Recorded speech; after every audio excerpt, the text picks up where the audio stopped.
भक्ति योग का वास्तविक स्वरूप में अब हम पढ़ते हैं योग दर्शन में भक्ति योग क्या है। योग दर्शन एक योग का महत्वपूर्ण और व्यवस्थित ग्रंथ है। अगर योग दर्शन की हम बात करें, जिसके रचयिता महर्षि पतंजलि जी हैं, जिन्होंने अगर हम देखते हैं योग दर्शन को, तो बहुत कम ऐसे आचार्य होंगे जिन्होंने ये बताया होगा कि योग दर्शन में भी भक्ति योग है। इसलिए आज हम योग दर्शन में जो भक्ति योग दिया हुआ है उसका हम एक्सप्लेन करेंगे, यहाँ पे उसके बारे में जानेंगे। सबसे पहले आता है, जैसे योग दर्शन में महर्षि पतंजलि ने बहुत सारे पथ बताए हैं। अष्टांग योग के माध्यम से हम समाधि को प्राप्त कर सकते हैं। क्रिया योग के तप स्वाध्याय ईश्वर परिनिधान के माध्यम से हम समाधि को प्राप्त कर सकते हैं, उस ईश्वर को, उस परमपिता परमात्मा को प्राप्त कर सकते हैं।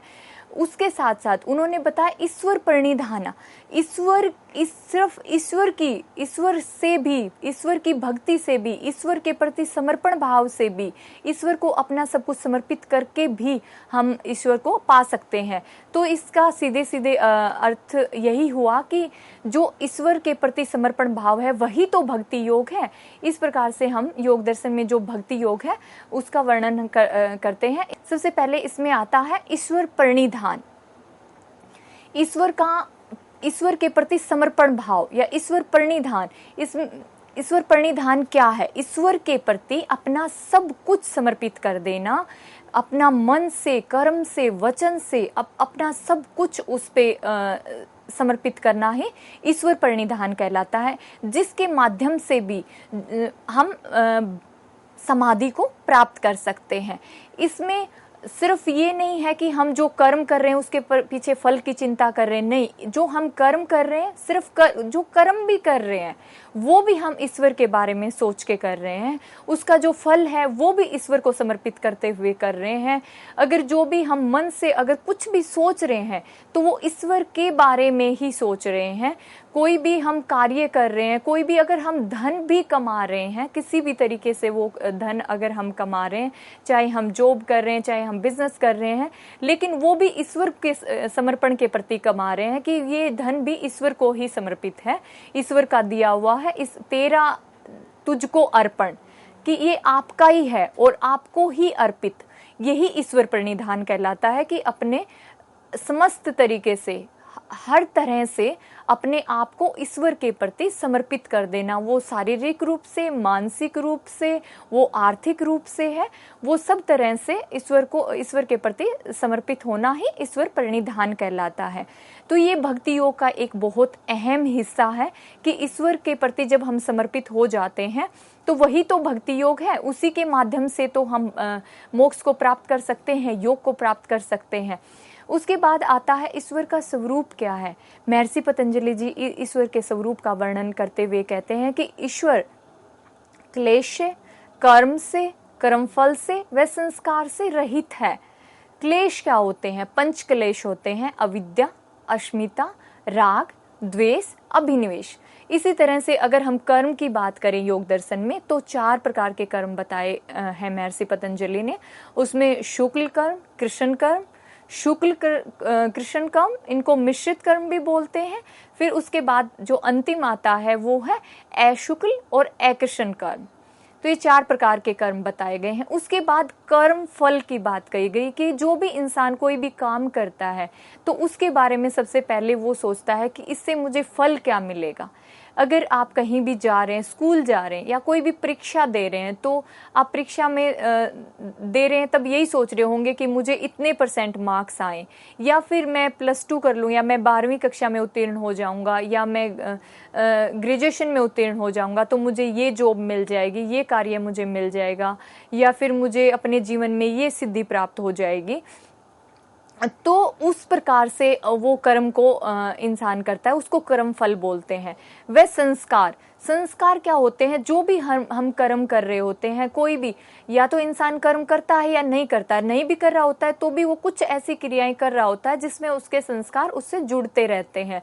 अगर वो अच्छा कर्म कर रहा होता है तो भी संस्कार जुड़ रहे होते हैं, क्योंकि अच्छा कर्म कर रहा है तो अच्छे संस्कार जुड़ रहे हैं, बुरा कर्म कर रहा है तो बुरे संस्कार जुड़ रहे हैं, लेकिन संस्कार जुड़ रहे हैं हर एक कर्म में। तो जो ईश्वर है, जो ईश्वर का वास्तविक जो स्वरूप है, ना उस वो क्लेश रहित है, अविद्या अस्मिता राग द्वेष अभिनिवेश से रहित है, कर्म से रहित है। वो किसी भी प्रकार का कर्म नहीं करता, ना तो वो शुक्ल कर्म कर रहे हैं, ना वो अशुक्ल कर रहे हैं, ना अकृष्ण कर रहे हैं, ना वो कृष्ण कर्म कर रहे हैं। किसी प्रकार के जो 4 प्रकार के कर्म है, शुक्ल कृष्ण, कृष्ण शुक्ल और अकृष्ण अशुक्ल, किसी भी प्रकार के वो कर्म से रहित है, उसके फल से भी रहित है। कोई जब वो कर्म ही नहीं कर रहा है तो उसको फल कैसे मिलेगा? वो जो ईश्वर है, वास्तविक जो ईश्वर का स्वरूप है, वो कर्म फल से भी रहित है, वह संस्कार से भी। जब वो कर्म नहीं कर रहे हैं तो संस्कार भी कैसे जुड़ेंगे? तो ईश्वर जो है वो क्लेश से, कर्म से, कर्म फल से, वह संस्कार से रहित है। उसके बाद महर्षि पतंजलि जी बात करते हैं ईश्वर के गुण की। ईश्वर जो है वो सर्वाधिक ज्ञान का भंडार है। जो अविद्या होती है, यानी जो जान लेना वास्तविक स्वरूप क्या है, वो जब कोई योगी योग करता है या फिर कोई आत्मज्ञान को प्राप्त कर लेता है तो वो जान लेता है कि ये सृष्टि क्या है, मैं क्या हूँ। तो वो जो अहम भाव है उससे समाप्त हो जाता है। जो इस तरह का ज्ञान है वो उसके अंदर उसका भंडार छुपा हुआ है, वो उससे पूरा संपूर्ण भरा हुआ है। जैसे एक बहुत सारे जन्मांतर से हम उस चीज से जुड़े हुए होते हैं, योग से जुड़े हुए होते हैं, भक्ति से जुड़े होते हैं, कर्म से जुड़े हुए होते हैं मोक्ष प्राप्त करने के लिए। तब जाके हम उस वहां तक पहुंच पाते हैं कि हम ईश्वर को प्राप्त कर पाते हैं, कि ईश्वर का जो वास्तविक स्वरूप है उसके बारे में जान पाते हैं। लेकिन इस प्रकार के ज्ञान से ईश्वर जो है वो भरा हुआ है, सर्वाधिक भंडार उसके पास है। उसके बाद सभी गुरुओं का गुरु है। ईश्वर आदि है, अनंत है। तो जो भी गुरु हुए हैं, मैंने किसी गुरु से शिक्षा ली है, आपने किसी गुरु से शिक्षा ली है, उन्होंने किसी और गुरु से शिक्षा ली है, उनके जो गुरुओं के गुरु हैं उनके कोई और गुरु रहे होंगे। तो इस प्रकार से एक जो मनुष्य जीवन है उसमें हम अपने गुरु से शिक्षा लेते हुए आ रहे हैं। लेकिन जो ईश्वर है वो सब गुरुओं का गुरु है। जितने भी गुरु हुए हैं इस धरती पर, इस संसार में, इस ब्रह्मांड में, उनका भी वो गुरु है। तो इस प्रकार से जो ईश्वर का जो गुण के बारे में अगर हम बात करते हैं तो सर्वाधिक ज्ञान का भंडार है और सभी गुणों से सभी गुरुओं का गुरु है। उसके बाद आता है ईश्वर का जो मुख्य अथवा वाचक शब्द क्या है। वो प्रणव या ओम, प्रणव भी कह सकते हैं और ओम भी कह सकते हैं। ईश्वर का जो मुख्य, आज जब हम ओम का उच्चारण कर रहे होते हैं तो इसका मतलब हम ईश्वर को याद कर रहे हैं, ओम के माध्यम से हम ईश्वर को याद कर रहे हैं। तो जो उसका मुख्य अथवा वाचक शब्द है, जो वाचक होता है बोला जाने वाला, जो हम किसी को भी जैसे कहते हैं ना कि इसका नाम रमेश है, इसका घर का नाम मोनू है, इस प्रकार से। तो जो उसका वाचक जो शब्द है बोला जाने वाला वो है प्रणव, यानी उसको ओम भी कह सकते हैं और प्रणव भी कह सकते हैं। उसके बाद आते हैं हम ओम का उच्चारण, यानी उसकी गुणों की भावना के साथ। जनरली क्या करते हैं लोग, बैठे हुए होते हैं और उन सिर्फ शारीरिक रूप से बैठे हुए होते हैं और मुंह से बोल रहे होते हैं कि ओम, ऐसे करके बोल रहे होते हैं। उनको ना उच्चारण से मतलब होता है कि कैसा उनका उच्चारण निकल रहा है और अंदर भावनाएं क्या चल रही हैं। अंदर में हो सकता है वो किसी का बुरा चाह रहे हैं या फिर वो कहीं और ही घूम रहे हैं, उनके कोई काम है, ऑफिस के बारे में सोच रहा है, कोई जो महिलाएं बच्चों के बारे में सोच रही हैं, तो वो ओम का उच्चारण नहीं है। ओम का उच्चारण उसके गुणों की भावना के साथ, जैसे मैंने पहले भी बताया कि भक्ति में भाव का होना बहुत जरूरी है। अगर आप में भावनाएं नहीं है, आप में भाव नहीं है, तो आप भक्ति में उतना लीन नहीं हो सकते। आप में भाव ही नहीं होंगे, इमोशन ही नहीं होंगे, तो आप उसमें तल्लीन नहीं हो सकते। तो इसी प्रकार से जो ओम का उच्चारण है वो भगवान के, उसके ईश्वर के गुणों के साथ हमने उसका उसकी भावना के साथ हमने उसका उच्चारण करना है, जप करना है। तो ये हो गया ओम का उच्चारण। इसके बाद आते हैं कि ओम के उच्चारण का फल क्या मिलता है जब हम ओम का उच्चारण करते हैं। बाधाओं की निवृत्ति। कोई भी, जब हम कहीं भी जा रहे होते हैं, किसी दिन ऐसा दिन हमारा निकलता है कि रास्ते में हम गए, हमने सोचा इतने बजे मैं वहां पहुंच जाऊंगा, रास्ते में ये है, फिर हमें गाड़ी से जा रहे हैं, ट्रैफिक जाम है, तो फिर हम वहीं पे अटक गए, तो वो एक प्रकार की बाधा है। तो ये जो ओम के उच्चारण से जो ईश्वर की प्राप्ति में जो बाधा आती है वो उससे निवृत्ति मिल जाती है हमें। जैसे कोई भी अगर हमें पारिवारिक कोई दुख है, आर्थिक कोई दुख है, मानसिक कोई दुख है, वो ईश्वर प्राप्ति में हमें बाधक तत्व बन रहा है, तो उन सभी बाधाओं से हमें निवृत्ति मिल जाती है, दूरी हो जाती है उनसे। वह समाधि की प्राप्ति होती है। समाधि की प्राप्ति जब जो हर एक इंसान का, हर एक जो भक्ति करता है या कर्म योग के माध्यम से योग को प्राप्त करना चाहता है, समाधि को प्राप्त करना चाहता है, तो उनका एक ही परम लक्ष्य होता है। हम सभी का लक्ष्य एक ही होना चाहिए और एक ही योग जो करते हैं उनका एक ही परम लक्ष्य होता है। जैसे महर्षि पतंजलि जी ने भी बताया है, यम नियम आसन प्राणायाम प्रत्याहार धारणा ध्यान समाधि, जो अंतिम लक्ष्य है वो समाधि है।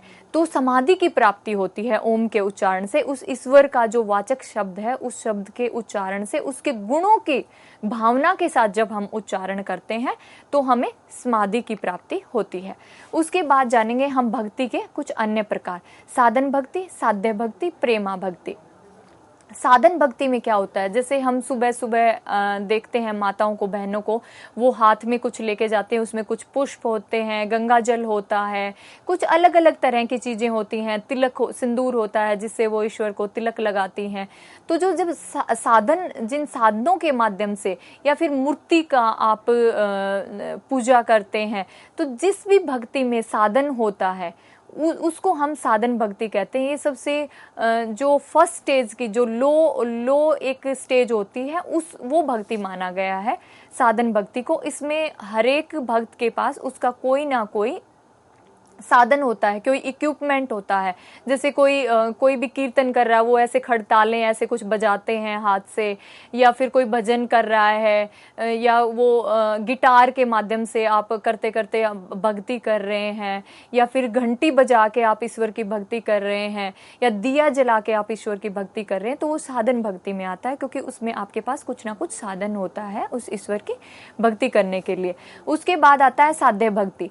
साध्य भक्ति को सबसे अच्छी भक्ति भी माना गया है और उच्च स्टेज की भक्ति भी माना गया है। साध्य भक्ति में क्या होता है, एक ऐसे ऋषि होते हैं, ऐसे योग ऋषि होते हैं जो मोक्ष प्राप्ति को न मांग कर, जो भक्ति करके सब मोक्ष प्राप्ति मांगते हैं, समाधि मांगते हैं, वो मोक्ष प्राप्ति न मांग कर ईश्वर से साध्य भक्ति मांगते हैं कि हम बार बार हम जन्म लें, क्योंकि इंसान भक्ति इसलिए कर रहा है कि वो मोक्ष प्राप्त कर सके, इस जन्म मरण के बंधन से छुटकारा पा सके। लेकिन साध्य भक्ति में जो ऋषि होते हैं, जो योग ऋषि होते हैं, वो चाहते हैं कि उनको बार बार जन्म मिले और वो इस भक्ति का अनुसरण करें, उस ईश्वर का गुणगान करें, उस ईश्वर के प्रति समर्पण भाव रखें, सिर्फ ये भक्ति ही करते रहें, ईश्वर के प्रति उनके गुणों का व्याख्यान है, उनके बारे में ही सोचते रहें, उनके प्रति ही सब कुछ समर्पण करते रहें, कर्म से, मन से, हर तरीके से उनके प्रति समर्पण भाव रखें। वो साध्य भक्ति कहलाता है। तो साध्य भक्ति में जो साधक होता है, जो योग ऋषि होते हैं, वो मोक्ष को न मांगकर इस साध्य भक्ति को मानते हैं कि हम बार बार जन्म लें और ईश्वर की भक्ति करते रहें। उसके बाद आता है प्रेमा भक्ति। प्रेमा भक्ति, जैसे हर कोई इंसान, हम इस भौतिक जीवन में जी रहे हैं, हम एक पारिवारिक जीवन जी रहे होते हैं, तो सबसे ज़्यादा लगाव हमारा हमारे बच्चों से होता है, वो चाहे पुत्र है चाहे पुत्री है। जिस प्रकार से उसके प्रति हमारा अगाध प्रेम होता है, जो अनकंडीशनल लव होता है, जिसमें जब हम एक माँ अपने बच्चे से प्रेम करती है तो उसमें कोई कंडीशन नहीं होती, वो हर तरह से उसकी गलतियां हैं, चाहे वो अच्छा कर रहा है उसके लिए सब कुछ करती है, चाहे वो उसको खुद बीमार है वो फिर भी उसके लिए वो करती है। इस प्रकार से जब वो भक्ति, वो जो प्यार है, वो प्रगाढ़ प्रेम है, वो ईश्वर के प्रति हो जाए तो वो प्रेमा भक्ति कहलाएगी। प्रेमा भक्ति में बिल्कुल जो भक्त होता है वो संपूर्ण रूप से संपूर्ण रूप से ईश्वर के प्रति समर्पित हो जाता है। वो उसके बारे में ये नहीं सोचता कि मुझे इससे क्या मिलेगा, या क्योंकि जैसे जब माँ होती है एक बच्चे के लिए, कभी भी वो ये नहीं सोचती कि मेरा बच्चा ये करेगा मेरे लिए, बस वो एक कर रही होती है उसके लिए। उसके मन में उसके प्रति प्रेम इतना होता है कि वो कुछ नहीं सोचती। राग जो होता है, राग उत्पन्न होता है और वो करती रहती है उसके लिए। उसी प्रकार से वही भाव, वही राग जब ईश्वर के प्रति हमारा हो जाता है तो वो प्रेमा भक्ति कहलाती है। भक्ति के 3 प्रकार जाने हमने, साधन भक्ति, साध्य भक्ति और प्रेमा भक्ति। अब जब भक्ति हमने जाने तो इसमें भक्तों के प्रकारों को भी हम जाने के, इससे आप ये भी मूल्यांकन कर सकते हैं कि मैं किस प्रकार का भक्त हूँ। तो सबसे पहले हम बात करते हैं आर्त भक्त की। आर्त भक्त क्या होते हैं? आर्त भक्त वो होते हैं जो सिर्फ मुसीबत पड़ने पर ही ईश्वर को याद करते हैं। जैसे अगर हम हमेशा ईश्वर को याद करते रहें तो हमें दुख होएंगे नहीं। एक कहावत भी है, सुख में सुमरन जो करे तो दुख कहाँ से होए। आर्त भक्त अगर हम हमेशा हर पल उस ईश्वर को याद करते रहें तो हमें दुख होगा ही नहीं। लेकिन जो आर्त भक्त होते हैं वो सिर्फ अगर उनको शारीरिक रूप से, मानसिक रूप से, आर्थिक रूप से कोई भी दुख जब उन पे आता है तो वो एकदम से ईश्वर को याद करते हैं। अन्यथा उनके मन में भी नहीं होता कि कहीं ईश्वर भी है, एक सत्ता है जो सुप्रीम पावर है जिसके हिसाब से ये सब कुछ चल रहा है। तब वो यही सब सोच रहे होते हैं कि मैं कर रहा हूँ, ये मैंने किया, ये मेरा है, ये मैं ऐसे कर दूंगा, मैं ये कर दूंगा, वो ऐसे सोचता रहता है। लेकिन जब भी उस पर कोई मुसीबत आई, जब पे उसमें कोई वैभव की कमी आई, आर्थिक वैभव में कमी आई, या फिर उसके शारीरिक रूप से कोई भी कष्ट आया, उसके परिवार पे कोई कष्ट आया, तब वह सोचता है कि हे ईश्वर आप ही हो। इस प्रकार के भक्तों को आर्त भक्त कहा गया है। उसके बाद आता है दूसरा जिज्ञासु भक्त। जिज्ञासु भक्त, जिज्ञासा से हमें पता चलता है कि जिज्ञासा किसी भी चीज के प्रति जानने की इच्छा, जिज्ञासा भक्त। तो जो जिज्ञासु भक्त होते हैं उनमें हमेशा एक लगन रहती है, हमेशा जानने की इच्छा रहती है, हमेशा उस ईश्वर को प्राप्त करने की इच्छा रहती है, उसके पथ पर वो अग्रसर होते हैं। जैसे हम फर्स्ट जो हमारी कक्षा होती है उसमें हम कुछ और पढ़ते हैं, सेकंड है उसमें हम कुछ और पढ़ते हैं, लेकिन जो फर्स्ट का पढ़ा हुआ होता है वो भी काम आता है।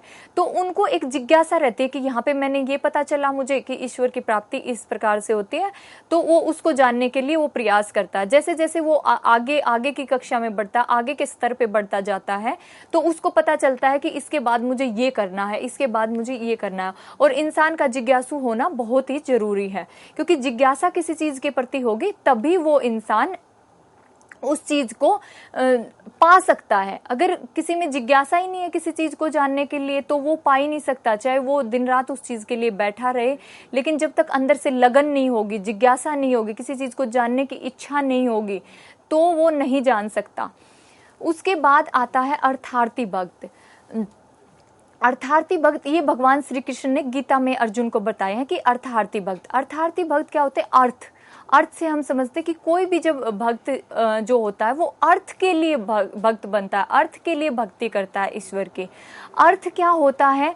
जब किसी चीज को पाने के लिए, जैसे कोई भी कि भगवान जी मैं आपके 16 सोमवार के व्रत करूंगा, या फिर मैं आपका पूरा भंडारा करूंगा, या मैं आपके लिए निर्जला व्रत रखूंगा। तो उसमें क्या हो रहा है कि मेरे को ये चाहिए, मुझे पुत्र की प्राप्ति चाहिए, मुझे संतान, किसी को संतान नहीं होते, मुझे संतान की प्राप्ति चाहिए। कोई बिजनेस कर रहा है, व्यापार कर रहा है, तो मेरा इतना व्यापार बढ़ना चाहिए, मैं उसके लिए ये करूंगा। यानी वो अर्थ के लिए जब भक्त बनता है, अर्थ के लिए जब वो भक्ति करता है, तो अर्थार्थी भक्त कहलाता है। वो ऑलरेडी वो संपन्न है, उसके पास सब कुछ है, उसके बावजूद भी उस चीज को अहमियत ना देते हुए, जब एक इंसान है, एक फैमिली है और वो आराम से सुखपूर्वक रह रही है, लेकिन नहीं, उनको और भी कुछ चाहिए, धन भी और ज्यादा चाहिए है, लेकिन और भी चाहिए, पुत्री है लेकिन पुत्र और चाहिए। तो इस प्रकार से जब वो इच्छाएं होती हैं, उनको पाने के लिए जब वो भगवान से मांगता है कि मुझे ये चाहिए, मैं ये करूंगा आपके लिए, तो एक किस्म से भगवान को रिश्वत देता है कि मुझे ये मैं आपको चढ़ाऊंगा, मुझे ये चाहिए। तो भगवान श्री कृष्ण अर्जुन को बताते हैं कि जो अर्थार्थी भक्त होता है वो मेरे सबसे दूर होता है। उसके बाद आता है ज्ञानी भक्त। ज्ञानी भक्त होते हैं वो सबसे जो उच्च कोटि के भक्त होते हैं वो ज्ञानी भक्त होते हैं, क्योंकि उन्होंने परम सत्ता को जान लिया है, उस ज्ञान की उनको अनुभूति हो गई है, अविद्या को उन्होंने जान लिया है कि वास्तविक है क्या, वास्तविकता है क्या। तो जब वो ज्ञानी उस ज्ञान को प्राप्त कर लेता है, उस ईश्वर के बारे में, उस ईश्वर की सत्ता के बारे में सब कुछ जान लेता है कि जो भी कुछ है वो ईश्वर ही है, जो भी ये सृष्टि चल रही है जिसका निर्माण किया हुआ है वो ईश्वर ने ही किया हुआ है। वो जब इन सब चीज़ों को जान के ईश्वर की जब भक्ति करता है तो वो ज्ञानी भक्त कहलाता है। भगवान श्री कृष्ण अर्जुन को इन 4 प्रकार के भक्तों का वर्णन करते हैं भक्ति योग के बाद, कि भक्ति योग अगर आप करते हैं तो वो जो भक्त हैं मेरे वो 4 प्रकार के होते हैं, आर्त, जिज्ञासु, अर्थार्थी और ज्ञानी। इस प्रकार से जो अर्थार्थी भक्त है वो उनको उन्होंने सबसे दूर माना है। वो अर्जुन को कहते हैं कि हे अर्जुन, जो अर्थार्थी भक्त हैं वो मेरे सबसे दूर हैं, और जो ज्ञानी भक्त हैं वो सबसे मेरे करीब भक्त हैं, जो वो मेरे सबसे समीप हैं। उन ज्ञानी भक्त को भगवान की आत्मा भी कहा है कि वो मेरे सबसे करीब हैं, जिसने ईश्वर के स्वरूप को जान लिया है वो ज्ञानी भक्त कहलाते हैं। तो इस प्रक्रिया से या इस जो भक्त के प्रकारों से आप ये भी जान सकते हैं कि आप किस प्रकार के भक्त हैं और ईश्वर के कितने आप समीप हैं और कितने आप दूर हैं। ज़्यादा अगर हम एक समाज में देखते हैं तो आर्त भक्त ज़्यादा नज़र आते हैं, कि जब भी हमें दुख होता है तभी हम उनको ईश्वर को याद करते हैं।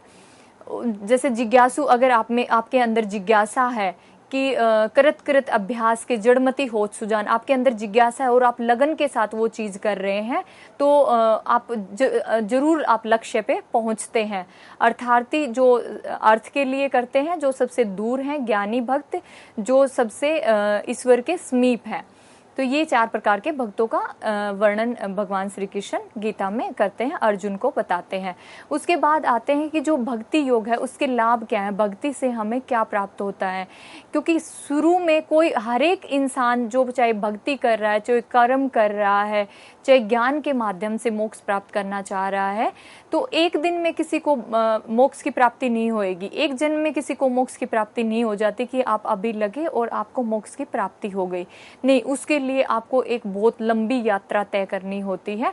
तो एटलीस्ट हमें एक जिस सांसारिक जीवन में हम जी रहे हैं, एक भौतिक जिस जीवन में हम जी रहे हैं, तो सबसे पहले हम लाभ देखते हैं उसका कि इससे हमें क्या लाभ होएगा।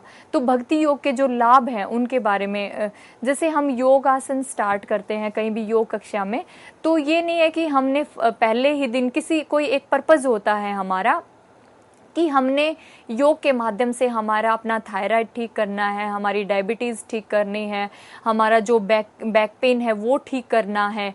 तो वो एक आप टारगेट लेके चलते हैं, जिस प्रकार से भक्ति योग का टारगेट है कि हमने मोक्ष की प्राप्ति करनी है, हमने उस परमात्मा ईश्वर को पाना है।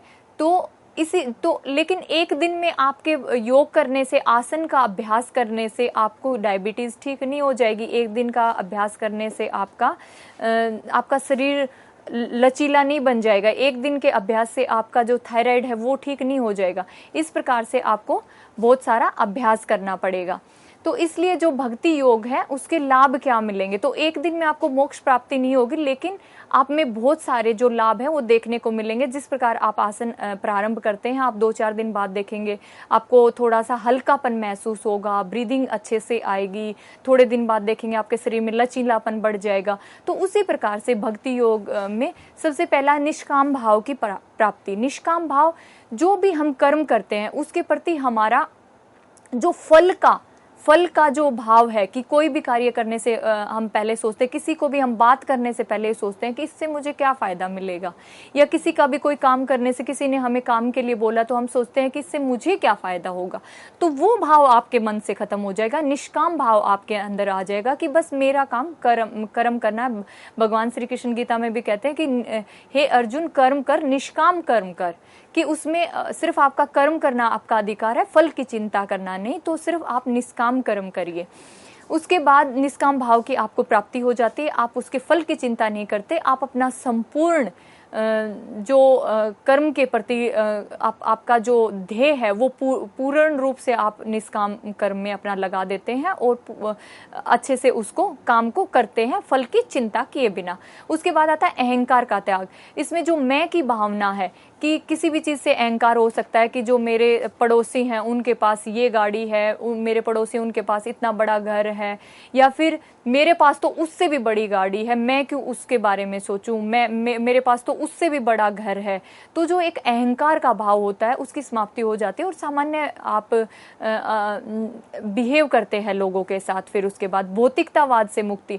एक मनुष्य है वो सांसारिक सुखों के पीछे ही पड़ा रहता है पूरे जीवन में। हम अपना जीवन कभी जी नहीं पाते, हम उस ईश्वर के बारे में सोच ही नहीं पाते। सबसे पहले जब हम पैदा होते हैं उसके बाद हम एजुकेशन पे, फिर पढ़ाई के बाद नौकरी मिल गई, नौकरी के बाद हम शादी के बंधन में बंध जाते हैं, फिर बच्चों के प्रति, उनकी पढ़ाई के प्रति, उनकी शादी के प्रति हम सिर्फ इन्हीं चीज़ों में उलझे रहते हैं और जीवन खत्म हो जाता है और हम ये भूल जाते हैं कि हमारा यहाँ पे आने का उद्देश्य क्या है। तो ये जो भौतिकवाद है उससे हमें मुक्ति मिलती है। हम इन चीज़ों से परे होकर भी अपने बारे में, ईश्वर के बारे में सोचते हैं। परहित पर बल, जो अगला फल है परहित, मतलब हम सिर्फ अपने बारे में भी नहीं सोचेंगे।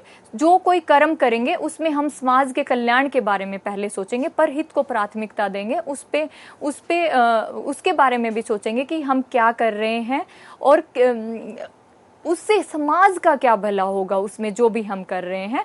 तो परहित की भी प्राप्ति, परहित पर भी बल की हमें प्राप्ति होती है।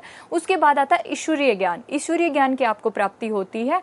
उसमें जो ईश्वर है उसका वास्तविक स्वरूप क्या है, ईश्वर क्या है, एक जो आदि है, अनंत है, एक जो सुप्रीम पावर है जिसने सृष्टि की रचना करी है, जिसके ऊपर सब कुछ ये जीवन चल रहा है, उसका जो एक वास्तविकता है उससे आप रूबरू हो जाते हैं। तो ईश्वरीय ज्ञान की प्राप्ति आपको होती है। उसके बाद आता है समाधि की प्राप्ति, जो एक अंतिम लक्ष्य है। हर एक योग साधना का अंतिम लक्ष्य समाधि की प्राप्ति है। वो किसी चीज़ के भी माध्यम से आप प्राप्ति कर रहे हैं समाधि की, किसी भी योग साधना के माध्यम से आपका अंतिम लक्ष्य समाधि की प्राप्ति ही होता है। तो भक्ति योग के माध्यम से हमें समाधि की प्राप्ति हो जाती है, जो एक अंतिम लक्ष्य है। सबसे पहले हमें निष्काम भाव की प्राप्ति, अहंकार का त्याग होएगा, हमें भौतिकतावाद से हमें मुक्ति मिलेगी, परहित पर बल आएगा, ईश्वरीय ज्ञान और समाधि की प्राप्ति। तो ये आज हमने जाना कि भक्ति योग क्या है, उसकी परिभाषा क्या है, उसके प्रकार क्या हैं,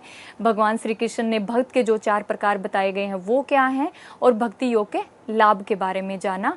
आशा है आप इससे लाभान्वित होंगे और इसी के साथ धन्यवाद।